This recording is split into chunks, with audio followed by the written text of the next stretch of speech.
Hi అండి, అందరూ ఎలా ఉన్నారు? నేను ఈరోజు చేపల పులుసు చేశాను. మా అత్తయ్య గారికి ఇవాళ ఆర్టికం అనమాట. అందుకని చెప్పి ఆవిడకి మొక్కడానికి కోసమని చేపల పులుసు చేశాను. ఆవిడకి చాలా ఇష్టం. దీనికోసం నేను రవ్వు చేప తీసుకున్నాను. దీన్ని బొచ్చ అని కూడా అంటారండి కొన్ని ప్రాంతాల్లో. ఫస్ట్ దీన్ని సాల్ట్, నిమ్మకాయ వేసి చాలా బాగా కడిగాను. తర్వాత కడిగిన వాటిలో 2 స్పూన్ల కారం వేసుకున్నాను. ఇది నాటు కారం అనమాట. చాలా ఎక్కువగా ఉంటుంది. మా ఇంట్లో మా మామయ్య గారు గిర్ని పడతారు, దాంట్లోనే పట్టించాను. చాలా స్పైస్ ఎక్కువగా ఉంటుంది. అలాగే దాంట్లో ఒక స్పూను ఉప్పు, కాస్త పసుపు, కాస్త జీలకర్ర మెంతుల పొడి, అలాగే కాస్త ధనియాల పొడి, అలాగే కాస్త గరం మసాలా, కొంచెం కొబ్బరి పొడి.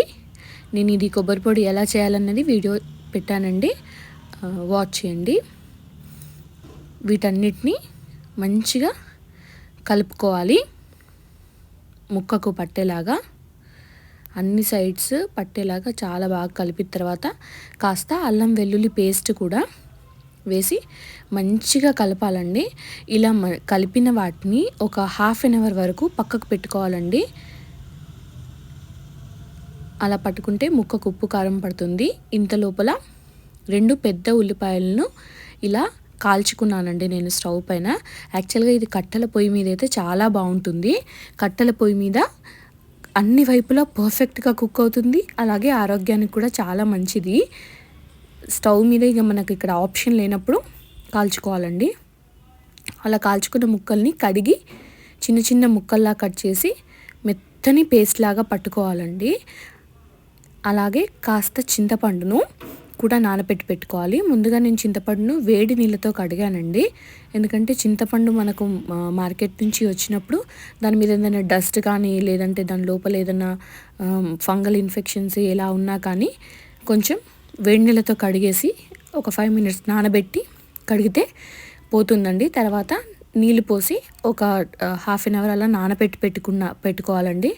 పెట్టుకుంటే దాంట్లో రసం చాలా చిక్కగా వస్తుంది. చేపల పులుసు కోసం వెడల్పాటి గిన్నె తీసుకోవాలండి. అప్పుడే ముక్కలు చితికిపోకుండా ఉంటాయి. దాంట్లో నూనె పోసుకున్న తర్వాత కట్ చేసి పెట్టుకున్న ఉల్లిపాయలు, మిరపకాయలు వేసుకొని మంచిగా ఎర్రగా గోలనివ్వాలండి. పేస్ట్ వేసిన తర్వాత ఈ ఉల్లిపాయలు, మిరపకాయలు గోలవు. అందుకని ముందే ఎర్రగా గోలిన తర్వాత ముందుగా గ్రైండర్ చేసి పెట్టుకున్న ఈ పేస్ట్ని అందులో వేసి దీన్ని కూడా మంచిగా వేగనివ్వాలండి. ఇది గోల్డెన్ బ్రౌన్ కలర్ రావాలి. ఎందుకంటే ముక్కలు వేసిన తర్వాత ఇవేవి మళ్ళీ అంతగా గోలదు.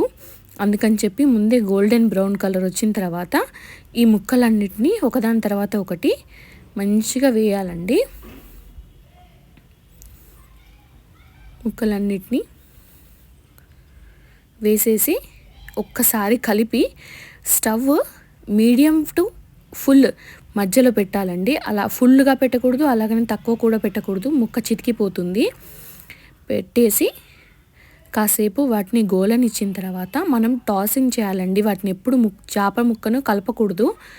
మనము కొంచెం కొంచెంగా చేస్తాం కదా.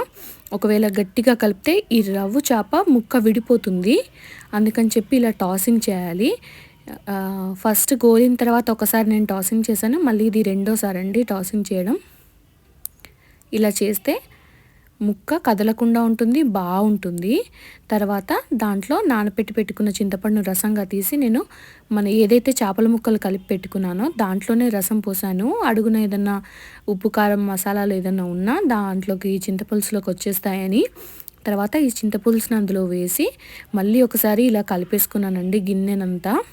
చేపల పులుసు ఎప్పుడు కానీ చేసిన రోజు కంటే తెల్లవారి మధ్యాహ్నంకి తిన్నా చాలా బాగుంటుందండి.